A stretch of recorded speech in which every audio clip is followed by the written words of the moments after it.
Hello to you again and welcome back to my channel. The position set in front of us requires white to give checkmate in 6 moves, and we have to be extremely careful here. 2 rooks against a bishop and a knight, and of course we have the couple of pawns as well. Should be a straightforward enough win, although it's so easy to go wrong. The bishop of course is pinned so it cannot move. The king can't move, it's just black's knight that will be able to move at the moment. However, if we were very silly and did this, then that would be stalemate because both bishop and knight would be pinned and there would be no escape route. So long as we are careful not to fall into anything like that. Also, it's very tempting to play f5 here because it's pretty easy to see what we want to do. We'd like to promote that pawn. However, at the moment, that would be a bad choice because black would come here, and you notice he's forking the 2 rooks. Now, should the king move out of the way, take the rook, and it's not possible to mate in 6 moves, it would be a protracted business. So we don't want to go there. What we want to do is we want to pin black down as much as possible. We need to find a waiting move here. Can you see what it is? There's only one move to do it, in fact. I've just given you a clue there to do with this knight forking the rooks. Well, we want to make sure that that doesn't happen. So that's the clue. But of course, we want to keep the rooks where they are, in other words, on the H line and on the 8th rank. This is essential to pin the bishop, but it's essential here as well. Well, congrats to anyone who's found it. We just dropped this back 1 move. What we're saying to black here is, you now have to be extremely careful because you can only move your knight. Now, should he move it to either here or here like before, now what we do, of course, is we play here.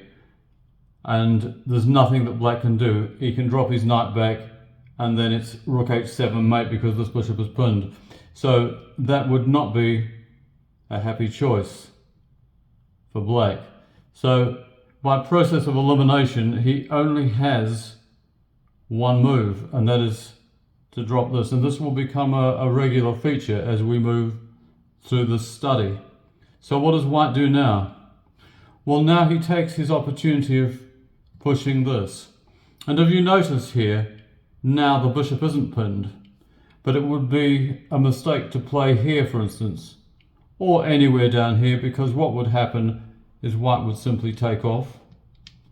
The bishop, whether it's down here or here, it would have to go back, and then that is checkmate because the bishop is pinned. So the bishop really cannot afford to stray away from g8 at any time. We don't need to bother ourselves with that anymore. So that is after rook h4, knight f8, f5. Now, should the knight move here, here, or here, it's king g8 mate. It's as simple as that, for the simple reason that with the knight off the board and the king in that position, the bishop is pinned again, it's an immediate checkmate. So black has no choice but to go back. That's what I was saying before, it's back and forth. So what now? Well, now we press on with this. And again, should he move to here or take the pawn, we just play king g6, knight interposes, rook h7 mate. He cannot afford to do any of that. So he must go back. Now, of course, he can't move the bishop even if he wanted to because it's pinned. Now he could, but he's not going to for reasons already gone into. So what do we do here? We can't play king g6 at the moment. Note, if you take the knight, let's just whip this off. You can see what we have. Stalemate, yes. This is what I'm saying. You have to be extremely careful here that you don't fall into anything like that. You may encounter these sorts of positions in your actual games, and if you do, then watch out for them. Well, in fact, all that you need to do is to play here. Now, the bishop will have to move at this point. There's no doubt about that. Because should the knight move to here, here, or here, it's king g6 mate.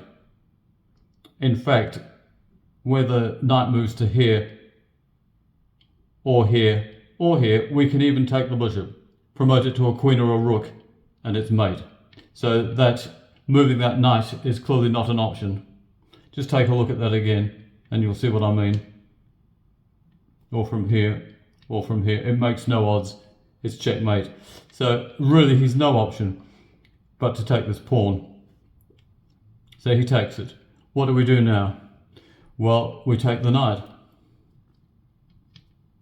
And what does he do? Well, he has to go back. And if he'd gone to h7, he'd have had to have gone back, and we'd have still had the pawn. We've been promoting to something. Now we just play king to g6 on our sixth move, and he can do nothing at all because this bishop is pinned and it's checkmate.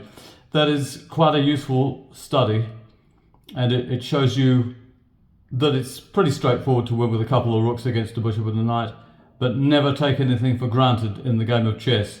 I hope you enjoyed that one, and goodbye for now.